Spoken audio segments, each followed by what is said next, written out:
Okay, this is Evelyn on the left and Tanya on the right.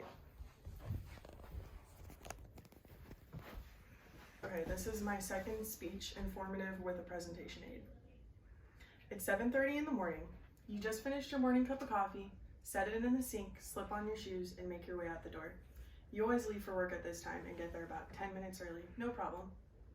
You put your key in the ignition and turn it, expecting to hear the same noise that you always hear before the engine starts. Except this time, there's nothing. What happened? After running through all the possibilities in your head, you realize you're going to be late to work. Your battery is dead, and you have absolutely no idea how to start it. Don't worry, you're not alone. According to Tyler Schmall of the New York Post, 25% of Americans don't know how to jumpstart their car, so they couldn't help themselves in this situation either. That means 1 out of every 4 people can't help themselves. I'm going to make sure that you're not that one. And I'm going to explain the process for jump-starting a battery. I was lucky enough to have a very organized and very over-prepared father. He always made sure I had all the tools and anything I would need in case something happened while I was out driving. One of the tools I had was a laminated sheet explaining the steps to jump-starting a car, similar to what I'm going to give you at the end of this presentation. It illustrated the jump-starting process. According to Brett from theartofmanliness.com, there's only 6 basic steps and rules to jump-starting a car. Before setting things up for the jump start, you need to make sure whether a jump start's even needed. There's 2 things that you can do. You can put the key in the ignition and turn it. If it makes a noise, then you know that there's enough power in the car and a jump start's not going to help you. If it doesn't make a noise, then you know that a jump start's probably what you need to do. Another thing you can do is check if the headlights or the dash lights work. If they do, then again, there's power to the car and you won't need a jump start. If the lights don't work, then you know you'll need one. Once you determine that a jump start is needed, you can move on to the following steps. Steps 1 through 5 consist of getting the jumper cables connected and getting ready for the jump. The first thing you're going to do is pull the cars up next to each other. Make sure that they're close enough for the cable to reach, and make sure that the batteries are on the same side, or you're going to waste a bunch of time trying to turn around one of the cars.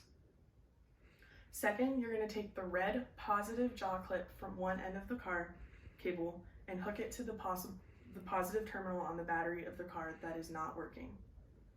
The terminals on the batteries are indicated with plus and minus signs in case you don't know. Third, you're going to take the red jaw clip from the other end and hook it up to the positive terminal of the car that is working. Fourth, on that same end of the cable of the car that is working, you're going to take the negative black clip and hook it onto the negative part of that battery. Next, you're going to go back to the car that isn't working and you're going to take the negative black jaw clip, but you're not going to hook it up to the negative part of that battery. If you do, don't worry. It's a common misconception that you're going to get electrocuted. The worst that's going to happen is you're going to get a shock, which of course nobody wants, so pay attention. Instead, you're going to hook it up to a clean, unpainted metal part under the hood. The best place to do this is part of the engine block. The 6th and last step is to actually get the car running again. You're finally ready to jumpstart the car. Start the good car and let it sit there for 2 or 3 minutes. Then you can go over to the car that's dead, turn the key, and turn it on. You want to let that car sit for a little bit of time so that the battery can recharge. Approximately 30 minutes is the best. Lastly, you're going to remove all the jaw clips from the battery in the opposite order that you put them on. That's all there is to it. It's not as complicated as most people think. At last, you can be confident that you will know what to do if your car battery dies.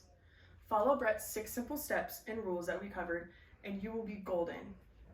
You won't be late to work again because you had to wait for roadside assistance to come help you. Thanks to this explanation. We can't all have over-prepared fathers, so I figured I would share the knowledge whenever I get the opportunity. Even though it's only one potential problem that you could run into with your car, aren't you glad you know how to fix it on your own?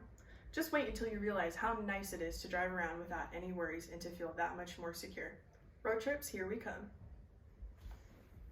And I have these for you guys that illustrate how to jumpstart a car. You can stop.